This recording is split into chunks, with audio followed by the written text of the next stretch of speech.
সকালবেলা ঘুম থেকে উঠেই আগে ঘরটা পরিষ্কার করে নিব, ঘরটা গুছিয়ে নিব। এই তো বিছানাটা পরিষ্কার করে নিচ্ছি, তারপর এক এক করে সব ফার্নিচারগুলো পরিষ্কার করে নিব। এই যে এখানে আপনাদের ভাইয়া চশমা রেখেছে, পিঠের চুলকানি রেখেছে। পিঠ চুলকানির স্টিকগুলি তার সারা ঘরেই ছিটানো থাকে। আর এই যে এখানে নামাজ পড়ে নামাজটা রেখেছিল, সেটা এখন রেখে দিব আলমারিতে। আসসালামু আলাইকুম, হ্যালো এভরিওয়ান, আমি লাবণী। আমার আজকের আরেকটি নতুন ভিডিওতে সবাইকে স্বাগতম জানাচ্ছি। সব কাজ নিজের হাতেই করতে হয়। আপনাদের ভাইয়া সব এলোমেলো করে রাখে, আর এগুলো আমাকে গোছাতেই হয়। সারাদিন গোছানোর উপর থাকতে হয়। এই যে দেখেন, টেবিলের উপরও একটা স্টিক। এখন মেয়ের পড়ার টেবিলটা গুছিয়ে নিব। এই যে দেখেন, মেয়ের পড়ার টেবিলটা মেয়ে মাঝে মধ্যে গুছায়, আর ব্যস্ত থাকলে, পড়ার চাপ থাকলে তখন সে গোছাতে পারে না, তখন আমাকেই গুছিয়ে দিতে হয়।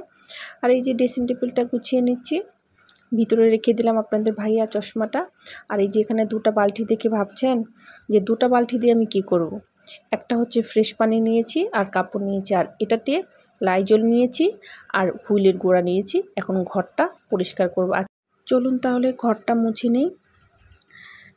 এই তো বালতিটা নিয়ে আসলাম, ঘরটা পরিষ্কার করে নিব। এই তো এই কাচের বাসনগুলো এখন তুলে নিব। এগুলি বের করা হয়েছিল, এখন এগুলি তুলে না রাখলে আবার হুটহাট করে আমার হাত থেকে পড়ে গিয়ে ভেঙে যাবে, তখন আমার পুরো সেটটাই নষ্ট হয়ে যাবে। এই তো সবগুলি গুছিয়ে রেখে দিব, তারপর অন্যান্য কাজগুলি করে নেব। বাই দ্য ওয়ে, আমার ভিডিওটি ভালো লাগলে লাইক করবেন, কমেন্টস করবেন, সাবস্ক্রাইব করবেন, পাশে থাকা বেল আইকনটি বাজিয়ে দেবেন যেন আমার ভিডিও নোটিফিকেশনটি সবার আগে পেয়ে যান। এই তো দেখেন, আমার মোটামুটি সবগুলি গোছানো হয়ে গেছে, আর সামান্য কিছু বাকি আছে, আর ঘরের সব কাজ শেষ। এখন এইগুলি গোছানো হয়ে গেলে তারপর রান্নায় যাব। আজকে রান্না কি করি চলুন দেখি, আপনাদের সাথে নিয়ে কি রান্না করি। চলুন যাই, রান্নার ঘরে যাই। এই তো এই যে রান্নার ঘরে চলে আসলাম।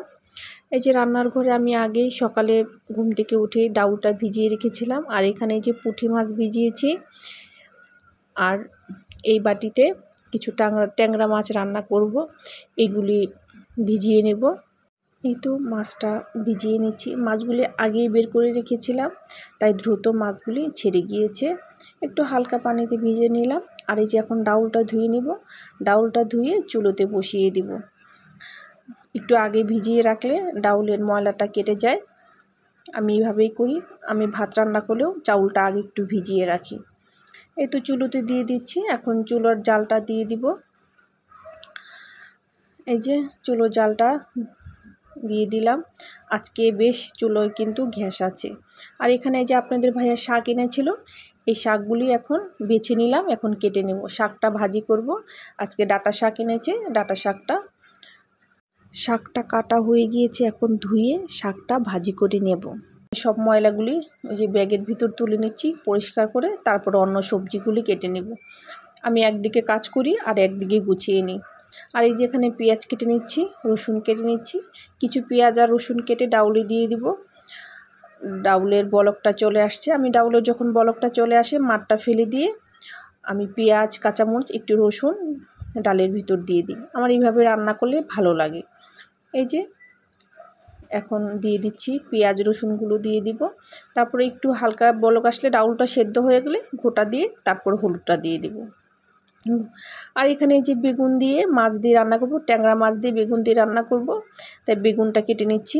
সাথে একটু হালকা আলু দেব। এই যে আলুটাও কেটে নিচ্ছি। আর আলুটা কিন্তু আমার মেয়ে ভীষণ পছন্দ করে। আমার মেয়ের জন্য আলু, আর আমিও ভীষণ পছন্দ করি। আলু ছাড়া আমার ঘরে কোনো কিছু রান্নাই হয় না। আর এটা ছোটো করে কেটে নিচ্ছি। একটু করলা দিব আর বেগুন দিয়ে পুঁটি মাছটা রান্না করব। পুঁটি মাছটা যদি হালকা একটু বেগুন আর সাথে একটু করলা দিয়ে রান্না করলে কিন্তু বেশ ভালোই লাগে। আর এইখানে জিরার ফোড়নটা দিয়ে দিলাম, পেঁয়াজ রসুন দিয়ে দিলাম, ডাউলের বাগারটা দিয়ে দিব। ডাউল রান্নাটা হয়ে গিয়েছে, আর বাগারটা দিলেই আমার ডাউল রান্নাটা শেষ। এখন অন্য রান্নাটাও বসিয়ে দিতে পারবো। এই তো এই যে বাগারটা দিয়ে দিলাম ডাউলের ভিতরে। একটু নেড়ে চেড়ে একটা বলক আসলেই ডাউলটা হয়ে গেল। আর এখানে এই যে পুঁটি মাছগুলো হালকা ভেজে নিচ্ছি। পুঁটি মাছটা হালকা ভেজে আজকে রান্না করব। এখান থেকে কিছু মাছ রেখে দেবো, আমার মেয়ে পুঁটি মাছ ভাজিটা খেতে ভীষণ পছন্দ করে। আর এই দিকে আমার পুঁটি মাছটা হালকা নেড়ে চেড়ে এটা নামিয়ে নিব। নামিয়ে এই যে শাক ভাজিটা করে নিলাম। শাক ভাজিটা আমার কমপ্লিট হয়ে গেছে। এখন মাছ রান্নাটা বসিয়ে দেব। এই যে তেলের উপর পেঁয়াজটা দিয়ে দিলাম আর মশলাটা দিয়ে দিলাম। মশলায় দিয়েছি হলুদ গুঁড়ি, মরিচ গুঁড়ি, ধনিয়া গুঁড়ি, জিরা বাটা দিয়েছি, পেঁয়াজ বাটা আর রসুন বাটা। মশলাটার সাথে এই যে মাছটা এখন ভালো করে কষিয়ে নেব। আর এই যে মাছ কষানো হয়ে গিয়েছে, মাছটা এখন তুলে নেব। তুলে সবজিটা দিয়ে দেব। এই যে আলু দিয়েছি আর বেগুনটা একটু পরে দিলাম। এখন নেড়ে চেড়ে মশলার সাথে ভালো করে কষিয়ে ঝোলটা দিয়ে দিয়েছি। আর এই যে মাছটাও দিয়ে দিলাম। আমার রান্না বান্না মোটামুটি কমপ্লিট। এখন রান্নাঘরটা গুছিয়ে আমি দ্রুত গোছলে চলে যাব। তাহলে আপনাদের সাথে বিকেলে আবার দেখা হবে। এই যে বিকেলে একটু রেস্ট করে মেয়ের জন্য একটু স্যুপ রান্না করব। তাহলে আজকের মতো স্যুপ রান্না করতে করতেই এখান থেকে বিদায় নিচ্ছি। দেখা হবে নেক্সট ভিডিওতে। সে পর্যন্ত সবাই ভালো থাকবেন, সুস্থ থাকবেন, আমার পাশে থাকবেন, আমাকে সাপোর্ট করবেন। আসসালামু আলাইকুম, আল্লাহ হাফিজ।